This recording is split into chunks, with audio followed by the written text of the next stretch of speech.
Kota itu tidak pernah tidur, bukan karena kehidupan, melainkan karena ketakutan. Lampu-lampu jalan berkedip seperti mata orang sekarat, menyinari gang-gang sempit yang dipenuhi bau darah kering dan asap rokok murahan. Disinilah hukum tidak pernah menang, yang berkuasa hanyalah siapa yang paling kejam. Nama Rangga Hitam bergaung seperti kutukan, cukup disebut pelan, nyali langsung runtuh. Setiap subuh, para preman kecil berbaris seperti ternak menuju titik setoran. Uang kotor, hasil memeras orang-orang lebih lemah, diserahkan dengan tangan gemetar. Tidak ada tawar-menawar. Siapa yang kurang, pulang dengan tulang retak. Siapa yang telat, bisa jadi tidak pernah pulang. Kota ini menelan manusia tanpa rasa bersalah. Rangga Hitam bukan sekadar bos preman, ia legenda berdarah.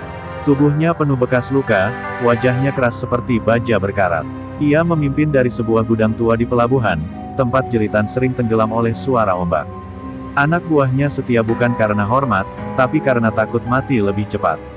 Di sudut-sudut kota, para preman kecil menyimpan luka masing-masing. Ada yang kehilangan adik karena salah bicara, ada yang istrinya dipaksa menyerahkan diri demi melunasi utang, ada pula yang hidupnya hancur sebelum sempat bermimpi.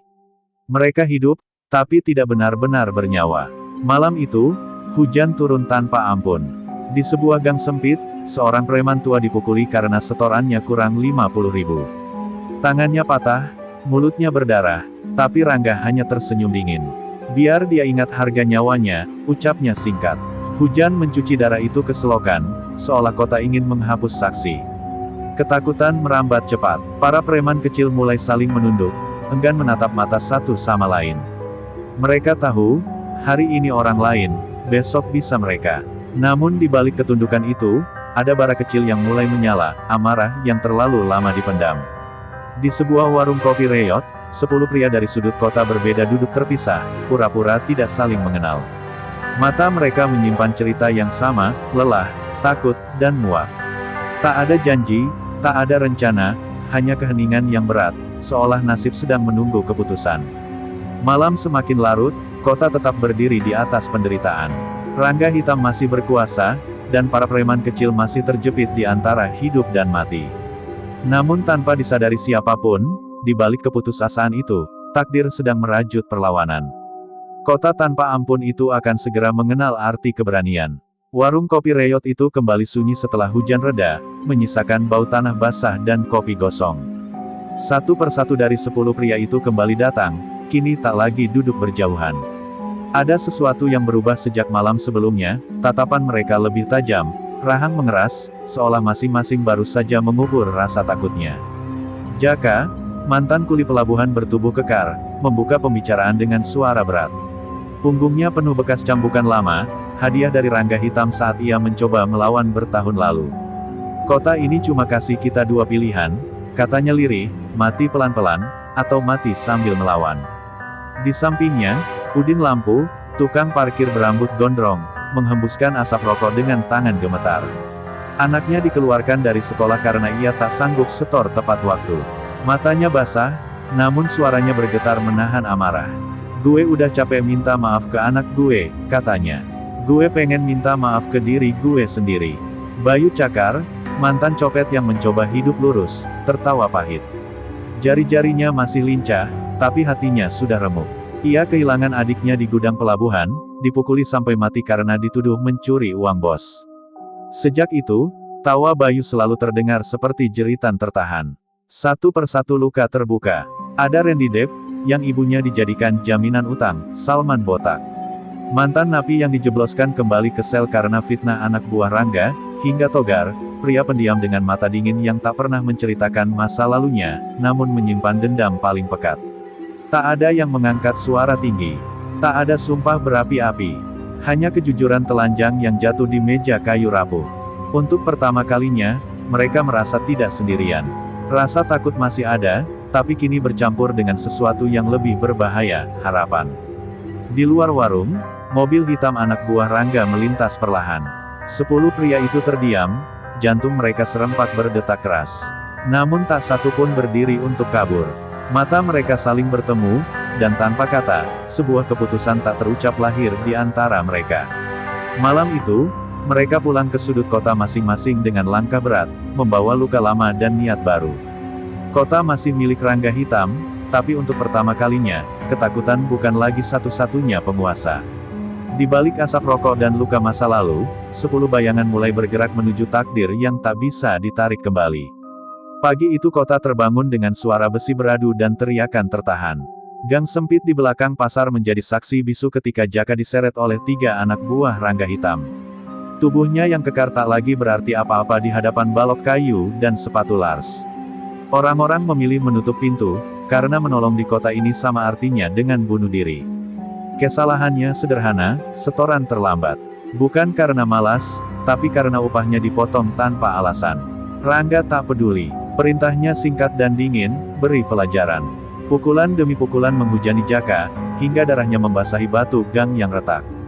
Dari kejauhan, Udin Lampu menyaksikan dengan dada sesak. Tangannya gemetar, ingin maju, tapi kakinya terkunci oleh rasa takut. Ia melihat mata Jaka yang masih terbuka, menatap kosong ke langit sempit di atas gang, seolah bertanya kenapa hidup selalu sekejam ini. Saat balok kayu terakhir menghantam, terdengar suara tulang retak yang membuat perut mual. Anak buah Rangga pergi begitu saja, meninggalkan Jaka seperti bangkai. Hujan gerimis turun, mencampur darah dengan lumpur, menghapus jejak kekejaman seolah tak pernah terjadi. Kabar pemukulan itu menyebar cepat.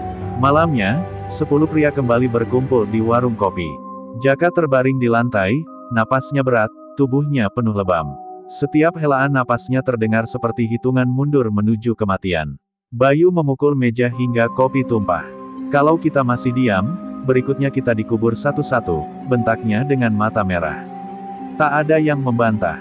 Ketakutan berubah menjadi amarah mentah yang sulit dikendalikan. Togar akhirnya bicara. Suaranya pelan, tapi tajam seperti pisau. Rangga gak bakal berhenti. Tapi dia juga manusia, dan manusia bisa berdarah. Kalimat itu menggantung di udara, mengubah arah pikiran mereka selamanya. Malam itu, di tengah bau kopi pahit dan darah segar, keputusan lahir tanpa upacara. Bukan lagi soal bertahan hidup, tapi soal melawan. Gang sempit yang menelan darah Jaka menjadi titik awal. Kota belum tahu, tapi perang sudah dimulai. Malam turun seperti kain kafan, menutup kota dengan sunyi yang menyesakan. Di sebuah persimpangan tua, lampu jalan berkedip-kedip, cahayanya pucat seperti napas terakhir orang sekarat. 10 pria itu berdiri melingkar, bayangan mereka saling bertindih di aspal basah, tak satu pun bicara, tapi semua tahu alasan mereka ada di sana. Jaka dibopong dengan susah payah. Setiap langkah membuatnya meringis, namun matanya menyala keras kepala. "Gue masih hidup," katanya parau, mematahkan keheningan. Kalimat sederhana itu terdengar seperti tantangan langsung kepada takdir yang berusaha membunuhnya di gang sempit kemarin. Udin Lampu menatap wajah-wajah di sekelilingnya, wajah lelaki yang tak lagi punya apa-apa untuk ditakuti. Tangannya merogoh saku, mengeluarkan pisau kecil yang biasa ia pakai mengupas jeruk. "Bukan buat nyerang," ujarnya lirih, "buat ngingetin kalau darah kita sama warnanya." Bayu Cakar melangkah maju, membuka perban di tangannya yang lama tak diganti. Luka lama kembali menganga. Tanpa ragu, ia menggores telapak tangannya sendiri. Darah menetes ke aspal. Satu persatu, yang lain mengikuti, tak ada teriakan, hanya tarikan napas berat dan denyut nadi yang beradu dengan takut. Togar berdiri paling belakang. Saat ia maju, lampu jalan berkedip lebih keras. "Mulai malam ini," katanya pelan namun tegas, "kita bukan lagi mangsa. Kita bayangan. Kalau satu jatuh, yang lain berdiri." Tidak ada janji hidup lama, hanya janji untuk tidak mati sendirian. Mereka menyatukan tangan yang berdarah, membiarkan cairan hangat itu menyatu dan mengalir ke sela-sela jari. Sumpah tak terucap mengikat lebih kuat dari kata-kata. Kota mungkin lupa nama mereka, tapi mereka tidak akan lupa alasan mereka berdiri di bawah lampu itu. Dari kejauhan, suara sirene samar terdengar, lalu hilang. Anak buah Rangga masih berpatroli, yakin ketakutan tetap memerintah. Mereka tak tahu bahwa di persimpangan kecil itu, ketakutan baru saja kehilangan tahtanya. Saat mereka berpisah, masing-masing membawa peran dan rahasia, lampu jalan akhirnya padam. Gelap menelan persimpangan, namun langkah 10 bayangan itu justru semakin pasti. Perang tak lagi sekadar niat, ia telah disumpahkan, dan sumpah itu menuntut darah. Hari-hari setelah sumpah itu terasa berbeda, lebih tegang, lebih sunyi. 10 bayangan bergerak tanpa nama, tanpa jejak. Setiap sudut kota seperti punya mata, dan setiap langkah terasa diawasi. Persatuan yang lahir dari darah mulai diuji oleh bisikan-bisikan kecil yang tumbuh di sela keheningan. Serangan kecil mereka mulai terasa, setoran telat sampai ke gudang pelabuhan, pos penjagaan kosong mendadak, dan beberapa anak buah Rangga pulang dengan wajah babak belur tanpa tahu siapa yang memukul. Kota bergetar pelan. Rangga hitam murka, dan kemurkaannya selalu mencari tumbal. Di warung kopi, wajah-wajah itu tak lagi setenang malam sumpah. Bayu Cakar menatap satu persatu dengan curiga. Informasi kita bocor, katanya pelan, namun tajam. Setiap kali kita bergerak, mereka sudah siap. Tak ada yang menyangkal, tapi tak ada pula yang mengaku. Udin Lampu mulai sulit tidur. Setiap suara motor membuatnya terlonjak. Ia teringat anaknya, wajah kecil yang menunggu di rumah dengan harapan palsu. Ketakutan lama menyelinap kembali, membisikkan pilihan paling pengecut, menyerah sebelum terlambat. Randy Depp menghilang semalaman tanpa kabar. Saat ia kembali, bajunya bersih, terlalu bersih untuk ukuran orang yang hidup di jalanan. Togar memperhatikannya dalam diam, mata dinginnya membaca gerak-gerik yang tak diucapkan. Kecurigaan mengeras seperti karat. Pertengkaran pecah kecil namun menyisakan luka besar. Suara meninggi, meja digeser kasar. Kalau lo mau cabut, cabut sekarang. Bentak Bayu. Tapi tak ada yang benar-benar pergi. Mereka tahu, keluar dari lingkaran ini berarti sendirian, dan sendirian di kota ini sama dengan mati. Malam itu, sebuah pesan sampai ke ponsel Jaka, foto gudang pelabuhan, disertai satu kalimat singkat, berhenti sebelum semuanya mati. Jaka menggenggam ponsel itu lama, tulangnya masih nyeri, tapi dadanya lebih sakit. Ancaman itu bukan sekadar gertak. Retakan telah muncul, tipis namun memanjang. Persatuan 10 bayangan belum runtuh, tapi tak lagi utuh. Di balik tekad yang menyala, ada ketakutan yang mencari celah. Dan Rangga Hitam, dari singgasananya yang gelap, tersenyum, karena ia tahu, perang paling mudah dimenangkan adalah yang dimulai dari dalam. Retakan itu belum sempat menutup ketika kota kembali bergerak. Dengan napas tertahan, Rangga Hitam meningkatkan patroli, anak buahnya berkeliaran seperti anjing lapar. Tapi justru di bawah tekanan itu, 10 bayangan memilih melangkah lebih jauh. Diam tak lagi cukup, mereka butuh tindakan, sekecil apapun, untuk membuktikan bahwa sumpah di bawah lampu jalan bukan omong kosong. Target pertama dipilih dengan hati-hati, pos setoran di belakang terminal tua, tempat uang haram dikumpulkan sebelum dibawa ke gudang pelabuhan. Bukan untuk merebut kekuasaan, hanya untuk mengirim pesan. Malam itu, hujan kembali turun, seolah kota selalu memilih air untuk menemani darah. Bayu Cakar bergerak paling depan, tubuhnya menyatu dengan gelap. Tangannya yang lincah mematikan lampu pos satu persatu. Udin Lampu berjaga di ujung gang, napasnya pendek, telinga siaga. Jaka, meski masih pincang, berdiri di tengah, keras kepala seperti hidupnya sendiri. Serangan berlangsung cepat dan brutal. 2 penjaga dipukul jatuh sebelum sempat berteriak. Tidak ada pembunuhan, hanya tulang memar dan pesan yang tertinggal, setoran dibakar, meja dihancurkan, dan simbol kecil tergores di dinding, tanda yang hanya mereka pahami. Namun kemenangan kecil itu dibayar mahal. Sirene meraung lebih cepat dari dugaan. Mereka berlarian memecah ke arah berbeda, jantung berdebar seirama dengan langkah. Di belakang, teriakan anak buah Rangga memecah hujan, marah, panik, dan haus balas dendam. Rangga Hitam menerima kabar itu dengan wajah tak berubah. Ia hanya memejamkan mata sejenak, lalu tersenyum tipis. Akhirnya, gumamnya, perintahnya singkat namun mematikan, cari, tangkap, hancurkan, siapapun yang berani bermain api. Malam itu, kota merasakan getaran baru.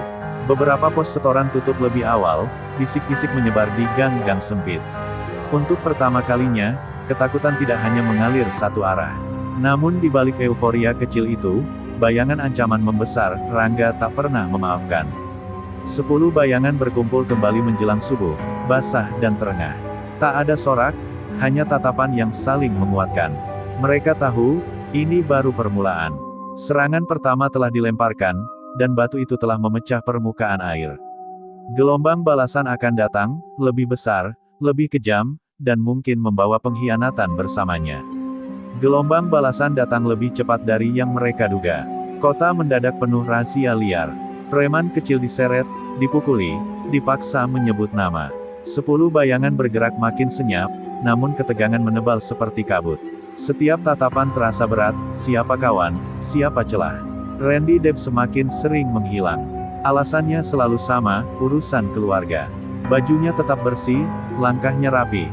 Terlalu rapi untuk malam-malam yang basah oleh hujan dan kejaran. Togar memperhatikannya tanpa bertanya. Di dunia mereka, kebenaran jarang keluar dari mulut, ia muncul dari akibat. Malam itu, sebuah pertemuan darurat digelar di gudang kosong dekat rel. Jaka berbicara pelan, menekankan kehati-hatian. Bayu mengepalkan tangan, gelisah. Udin berdiri di pintu, menjaga. Tak satu pun menyadari bahwa peta di meja telah lebih dulu difoto, dan dikirim. Serangan balasan Rangga terjadi saat fajar. Anak buahnya menyerbu dari 3 arah, tepat ke titik persembunyian yang hanya mereka ber-13, 10 bayangan dan takdir, yang tahu. Teriakan pecah. Kayu dan besi beradu. Dalam kekacauan, 2 dari mereka terpisah. Salman botak jatuh lebih dulu. Pukulan bertubi-tubi menghantam kepalanya sebelum ia sempat bangkit. Udin lampu mencoba menolong, tapi sebuah benda tumpul menghantam punggungnya. Dunia berputar. Darah menetes ke tanah, menyerap sumpah lama yang pernah diucap. Mereka berhasil lolos dengan luka, meninggalkan 2 tubuh tergeletak. Saat malam kembali menelan kota, 10 bayangan kini tinggal 8, dan 1 rahasia tak bisa lagi disembunyikan.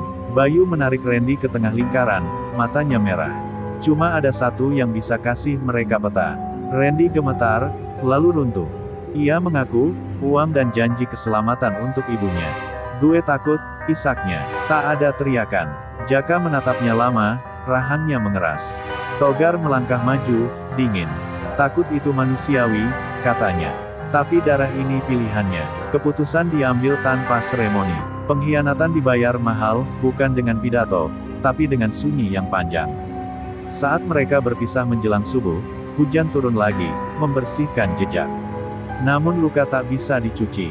Perang kini berubah bentuk, bukan hanya melawan Rangga Hitam, tapi melawan bayang-bayang dalam diri sendiri. Kota menahan napas ketika malam itu jatuh lebih pekat dari biasanya. Setelah pengkhianatan berdarah, tak ada lagi ruang untuk ragu. 8 bayangan yang tersisa bergerak dengan wajah keras, mata mereka menyimpan duka yang belum sempat dikubur. Api kemarahan menggantikan ketakutan, dan kota akan merasakannya. Targetnya jelas, gudang pelabuhan, jantung kekuasaan Rangga Hitam. Tempat jeritan dulu tenggelam oleh ombak, kini akan menjawabnya dengan ledakan. Mereka tahu risikonya, ini bukan serangan kecil. Ini pernyataan perang terbuka, dan mungkin malam terakhir bagi sebagian dari mereka. Bayu Cakar memimpin penyusupan, langkahnya senyap seperti ingatan buruk. Jaka, meski pincang, membawa bahan bakar dan korek dengan tangan yang tak lagi gemetar. Togar berjalan paling belakang, memastikan tak ada yang tertinggal, atau berbalik. Angin laut menusuk, membawa bau asin dan karat. Bentrok pecah saat alarm berbunyi. Teriakan, tembakan peringatan, dan suara besi menghantam besi beradu kacau. Api disulut, lidah-lidah merah menjilat dinding gudang, memakan peti-peti uang dan senjata. Cahaya api memantulkan wajah-wajah yang tak lagi menyembunyikan niat. Rangga Hitam tiba seperti badai. Tubuhnya besar, langkahnya berat, matanya menyala dingin.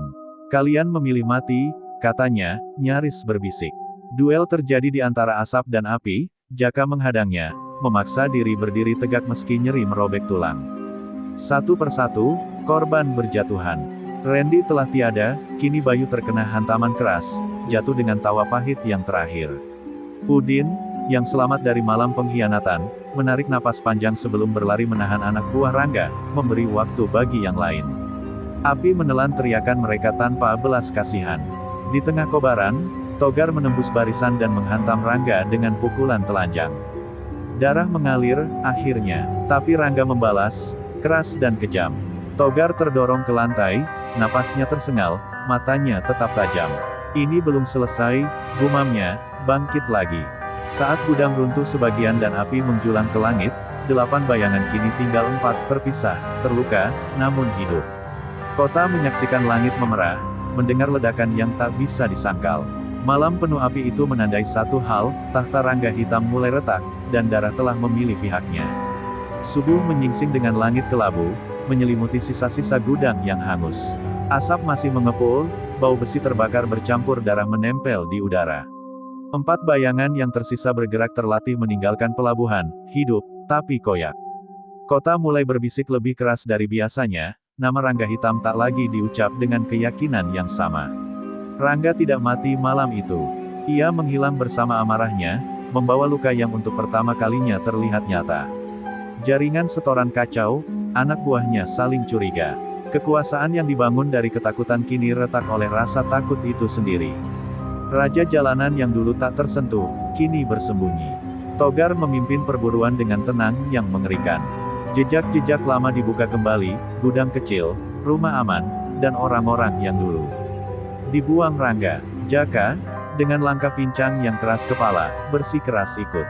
Kalau ini akhir, katanya, gue pengen lihat matanya. Mereka menemukannya di pabrik tua pinggir sungai, tempat Rangga memulai segalanya bertahun-tahun lalu. Dindingnya lembab, lampu redup bergetar. Rangga berdiri menunggu, sendirian. Wajahnya pucat, tapi senyumnya tetap dingin. Kalian bikin kota berisik, ucapnya pelan. Pertarungan terjadi tanpa teriakan, hanya napas, pukulan, dan dengus sakit. Rangga bertarung seperti binatang terluka, buas dan putus asa. Jaka terhantam jatuh, bangkit lagi.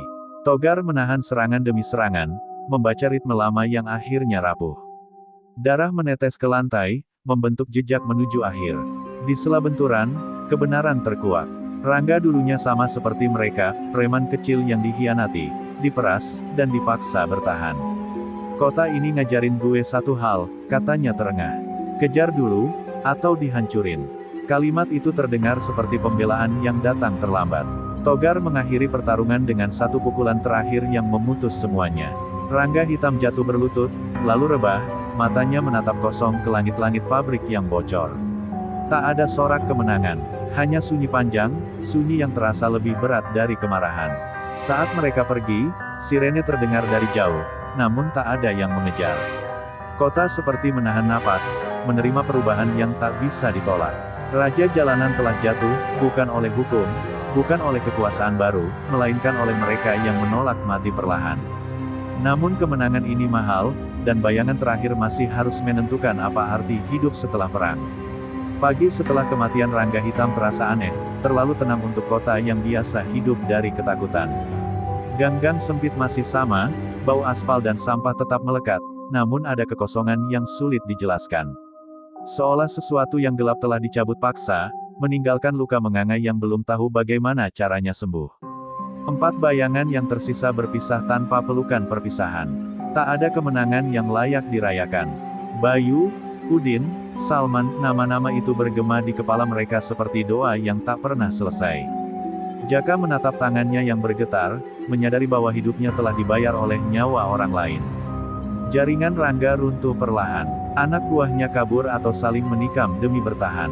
Setoran berhenti, pos-pos kosong, dan rakyat kecil mulai berani menegakkan kepala. Kota tidak serta-merta menjadi baik, hanya sedikit lebih manusiawi dari kemarin. Togar memilih menghilang. Tidak ada yang tahu kemana ia pergi.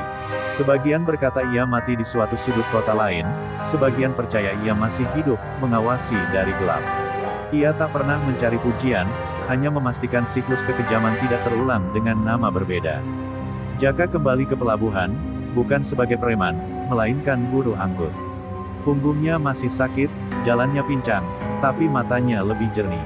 Setiap kali melihat pemuda-pemuda jalanan, ia teringat sumpah di bawah lampu jalan, dan memilih menegur, bukan memukul. Nama Rangga Hitam perlahan memudar menjadi cerita bisik-bisik. Anak-anak baru di jalan tak lagi menjadikannya legenda. Yang tersisa hanyalah pelajaran pahit, kekuasaan yang lahir dari ketakutan selalu berakhir dengan darah. Pada suatu malam, di persimpangan tempat sumpah dulu diucap, lampu jalan kembali menyala. Tidak ada darah, tidak ada janji. Hanya angin dan bayangan yang lewat. Kota tak tahu, tapi disitulah sejarahnya berubah arah. 10 orang pernah berdiri melawan kekejaman, tidak semua selamat, tidak semua dikenang. Namun keberanian mereka meninggalkan jejak yang tak terlihat, menjaga kota dari kembali tenggelam. Mereka bukan pahlawan, mereka hanyalah bayangan yang tersisa, cukup gelap untuk mengingatkan, cukup berani untuk melawan.